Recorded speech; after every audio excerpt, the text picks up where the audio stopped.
السلام علیکم ورحمۃ اللہ۔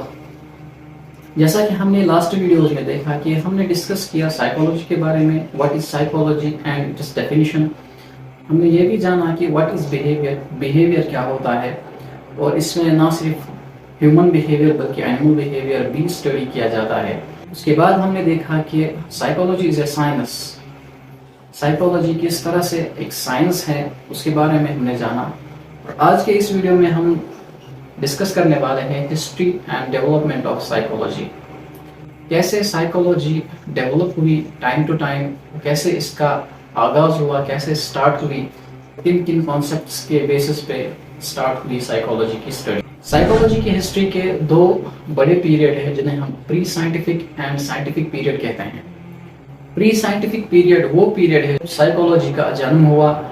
جنم اس بات سے ہوا کہ اس وقت ایک کوسچن ارائز ہوا جس کے بارے میں فلاسفرز سوچنے پر مجبور ہو گئے، وہ تھا کہ how we behave and why we behave so. اگر کوئی بھی انسان کسی بھی پرٹیکولر سچویشن میں کوئی بھی بہیویئر شو کر رہا ہے تو اس کے پیچھے کیا کارن ہے، کیا ریزنز ہیں، یہ کوسچن تھا جس کے بارے میں فلاسفرز سوچنے پر مجبور ہو گئے اور جس کوسچن کی وجہ سے سائیکالوجی کا جنم ہوا۔ پری سائنٹیفک پیریڈ ایک ایسا پیریڈ تھا جب لوگ سپرسٹیشنز یعنی سپر نیچرل پاورز کو انسان کے بیہیویئر کا ریزن مانتے تھے۔ اس وقت کچھ کانسیپٹس یہ تھے کہ پہلے تو موومنٹ آف دا پلانٹس کو انسان کے بیہیویئر کا ریزن مانا جاتا تھا، جسے ہم ہاروسکوپ کہتے ہیں کہ موومنٹ آف پلانٹس، کسی بھی پلانٹ کی موومنٹ کا افیکٹ انسان کے بیہیویئر پہ ہوتا ہے، ایسا مانا جاتا تھا۔ اور جیسی موومنٹ پلانٹ کی ہوگی اسی کے اکارڈنگلی انسان کی پرسنالٹی بھی ڈیولپ ہوگی۔ دوسری بات ڈیمن، اسپرٹس اینڈ گھوسٹس، جسے ہم کہتے ہیں کہ بھوت، آتمائیں یا کوئی سپر نیچرل پاورز، ایسی چیزیں بھی انسان کے بیہیویئر کو افیکٹ کرتی ہے۔ یا پھر یہ بھی دیکھا جاتا تھا کہ جو لوگ مر چکے ہیں ان کے اسپرٹس جو ہیں، ان کے سولز جو ہیں، ان کی آتمائیں ہیں، ان کے رشتہ داروں کو پھر افیکٹ کرتے تھے۔ ایسے بہت سارے کانسیپٹس تھے جو سپرسٹیشنس تھے، جن کی کوئی بیسس نہیں تھی۔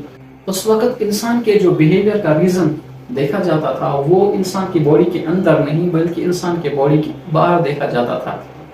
چاہے پلانٹس ہو، چاہے سپر نیچرل پاور ہو، گھوسٹس ہو، اسپرٹس ہو، وہ سارے انسان کے باہر تھے، انسان کے اندر نہیں تھے۔ پہلے جو لوگ مانتے تھے کہ انسان کے بیہیویئر کا ریزن انسان کی باڈی کے باہر ہے، انسان کے باہر ہے، لیکن پھر گریک فلاسفرز، پری سائنٹیفک دور کو گریک پیریڈ بھی کہا جاتا ہے، اس میں جو سب سے پہلے دو فلاسفرز آتے ہیں وہ سوکریٹس اینڈ پلاٹو، جو کہ ایک ٹیچر اینڈ اسٹوڈنٹ کا ڈیو تھا۔ انہوں نے انسان کے بیہیویئر کا ریزن انسان کے اندر جاننے کی کوشش کی اور کہا کہ mind was separate from the body, جو انسان کا مائنڈ ہے اور جو انسان کی باڈی ہے یہ دو الگ الگ اینٹیٹیز ہے، یہ دو الگ الگ چیزیں ہیں۔ اور جو انسان کا مائنڈ ہے وہ ہمیشہ زندہ رہتا ہے چاہے انسان کی باڈی کی ڈیتھ ہو جائے، یعنی کہ انسان کی ڈیتھ کے بعد بھی انسان کا مائنڈ جو ہے وہ زندہ رہتا ہے۔ اور انہوں نے تیسرا جو کانسیپٹ کہا تھا that ideas are innate, innate مطلب ان بورن، جو انسان کے اندر آئیڈیاز آتے ہیں وہ نیچرل ہوتے ہیں، ان بورن ہوتے ہیں، بائی برتھ ہوتے ہیں۔ سوکریٹس اینڈ پلاٹو کے بعد ایک اور فلاسفر آئے جنہیں ہم ایرسٹوٹل کہتے ہیں۔ انہوں نے کہا کہ جو soul is not separate from body, جو انسان کا جو سول ہے اور جو باڈی ہے یہ دو الگ الگ چیزیں نہیں ہیں، یعنی کہ انسان کی باڈی جو کے اندر جو سول ہے، جو آتما ہے، وہ انسان کی باڈی سے الگ نہیں ہے۔ اور نالج گروز فرام ایکسپیرینس، جیسا کہ پہلے پلاٹو نے بتایا تھا کہ ہمارے جو آئیڈیاز ہے وہ انیٹ ہوتے ہیں، انبورن ہوتے ہیں۔ انہوں نے اس کانسیپٹ کو ریجیکٹ کر کے بتایا کہ جو بھی انسان کی نالج ہوتی ہے، انسان جو بھی نالج گین کرتا ہے، جو بھی نالج حاصل کرتا ہے وہ ایکسپیرینس کے بیسس پہ کرتا ہے، ایکسپیرینس سے کرتا ہے۔ جتنا انسان کا ایکسپیرینس زیادہ ہوگا اتنی ہی اس نے نالج زیادہ گین کی ہوگی۔ تیسرا پوائنٹ اس نے بتایا کہ mind is a living moving phenomenon that directs the activities of the body. انہوں نے کہا انسان کا مائنڈ جو ہے یہ باڈی کا ایک فنکشن ہے، جیسا کہ آنکھ کا دیکھنا آنکھ کا ایک فنکشن ہے، اسی طرح دماغ کا سوچنا یہ باڈی کا ایک فنکشن ہے۔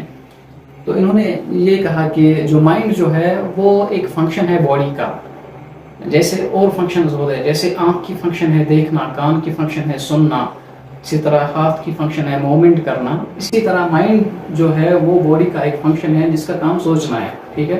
انہوں نے تھیوری آف سینسیشن دی تھی جس میں انہوں نے اسپیشل سینسیبل اور کامن سینسیبل چیزوں کے بارے میں بتایا تھا کہ اسپیشل سینسیبل وہ چیز ہوتی ہے جسے ہماری صرف ایک سینس آرگن ڈیٹیکٹ کر سکتی ہے.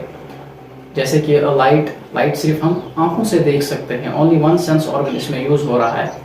اسی طرح جو کامن سینسیبل ہیں وہ ایک سے زیادہ جو ہمارے سینس آرگنز ہیں وہ ڈیٹیکٹ کر پاتے ہیں. اس کی ایگزامپل کوئی بھی کامن چیز ہو سکتی ہے. ہماری آنکھوں کے سامنے کوئی بھی چیز ہوتی ہے اسے ہم آنکھوں سے دیکھتے ہیں, ہاتھوں سے ٹچ کرتے ہیں تو ہمیں پتہ چلتا ہے کہ وہ ہارڈ ہے, سافٹ ہے, دکھنے میں کیسی ہے. تو مور دین ون سینس آرگنز اس میں یوز ہوتے ہیں.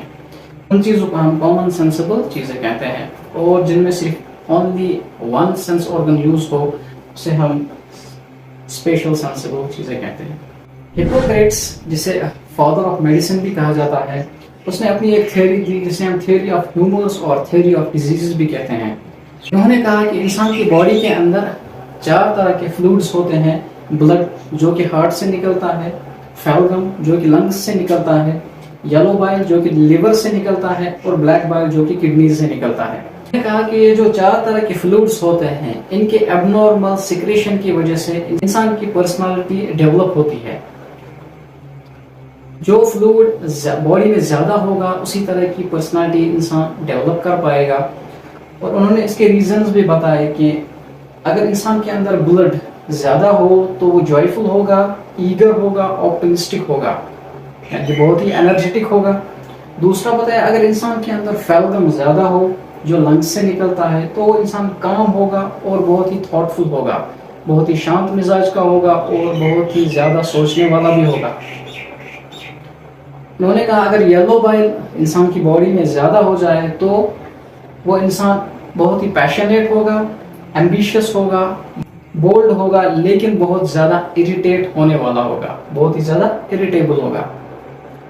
اگر انسان کے اندر بلیک بائل زیادہ ہو تو وہ انسان ڈپریس ہو سکتا ہے, اینکشس ہو سکتا ہے اور انہیپی ہو سکتا ہے.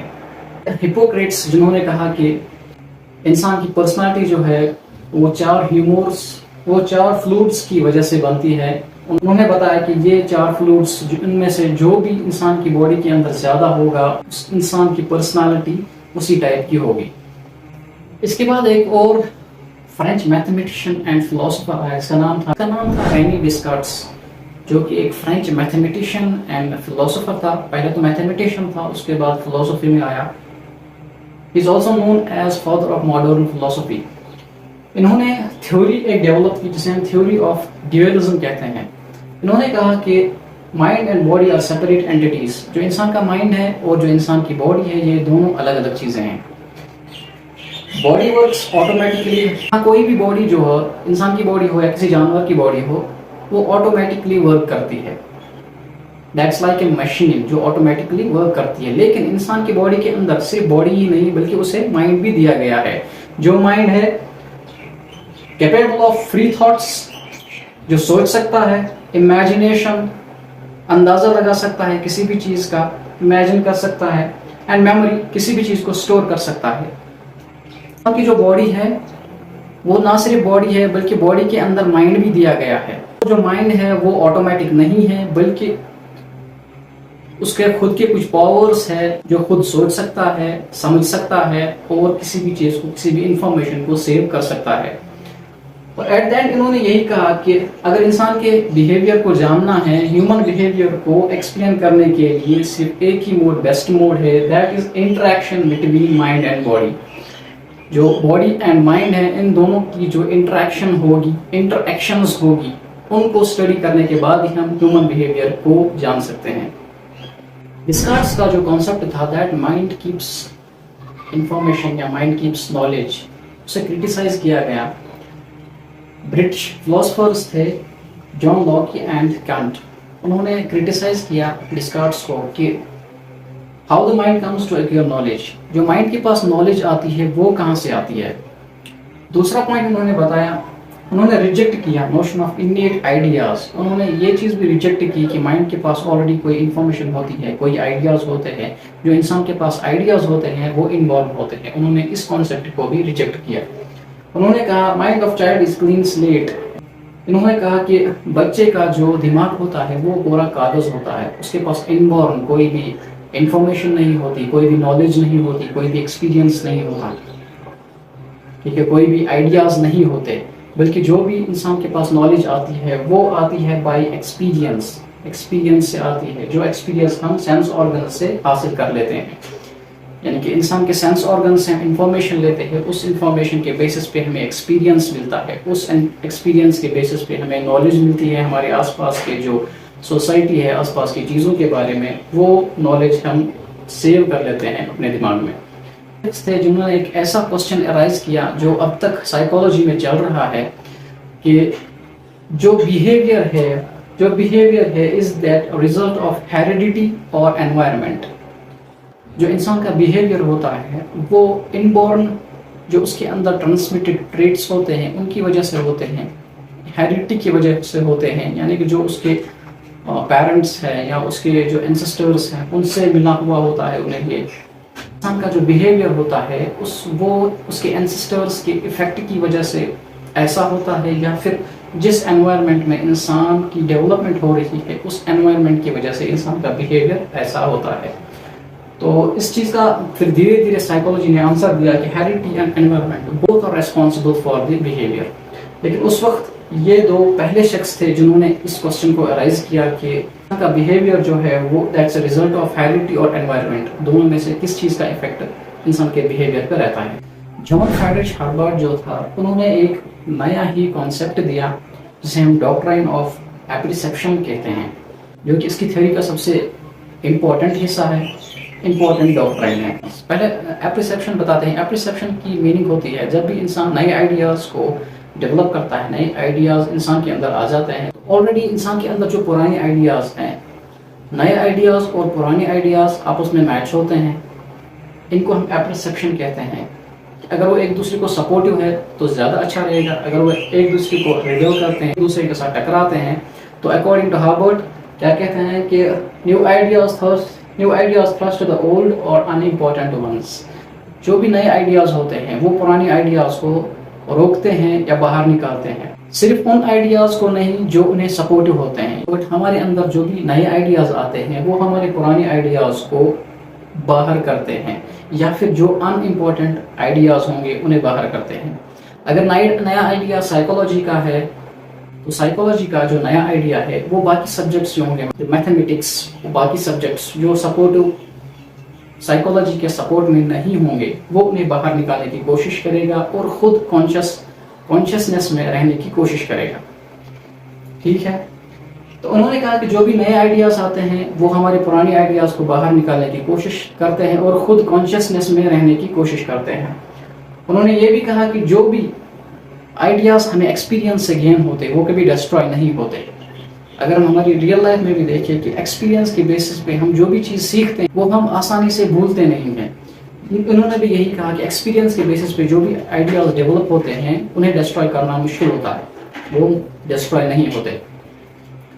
لیکن تھاٹ کے بیسس پہ جو بھی آئیڈیاز ہوتے ہیں، تھاٹس کے بیسس پہ جتنے بھی آئیڈیاز ہوتے ہیں انہیں نئے آئیڈیاز باہر نکالنے کی کوشش کرتے ہیں اور خود کانشیسنیس میں رہنے کی کوشش کرتے ہیں۔ اور جتنے بھی یہ آئیڈیاز جو کانشیسنیس میں رہتے ہیں، جتنے بھی آئیڈیاز کانشیس کے اندر جمع ہو گئے، اس جمع ہونے کو ہم کہتے ہیں اپرسیپٹیو ماس۔ جتنے بھی آئیڈیاز کانشیسنیس میں جمع ہو گئے اس جمع ہونے کے آئیڈیاز کو انہوں نے نام دیا اپرسیپٹیو ماس۔ اکارڈنگ ٹو ہم انسان کے جو مینٹل پروسیسز ہے وہ ایک اسٹرگل ہے آئیڈیاز کے بیچ میں۔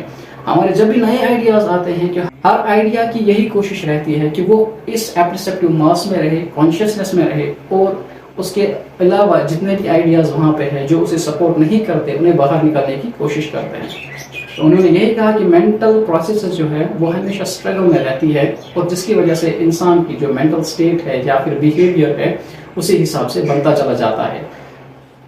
جس حساب سے اس کے اندر آئیڈیاز جمع ہو رہے ہوں گے اسی حساب سے انسان کی پرسنالٹی ڈیولپ ہوتی چلی جا رہی ہے۔ یہ کانسیپٹ تھا ہاربرٹ کا۔ تو یہ تھے ہماری پری سائنٹیفک سائیکالوجی، یا ہم کہہ سکتے ہیں کہ ہسٹری آف سائیکالوجی سائنٹیفک دور سے پہلے۔ نیکسٹ ہم دیکھیں گے سائنٹیفک سائیکالوجی۔ اس میں ہم یہ دیکھیں گے کہ سائیکالوجی ایز اے سائنس بننے کے بعد کون کون سی کانسیپٹ سائیکالوجی میں ایڈ ہوئے اور کون کون سی تھیوریز نئی نئی آئی.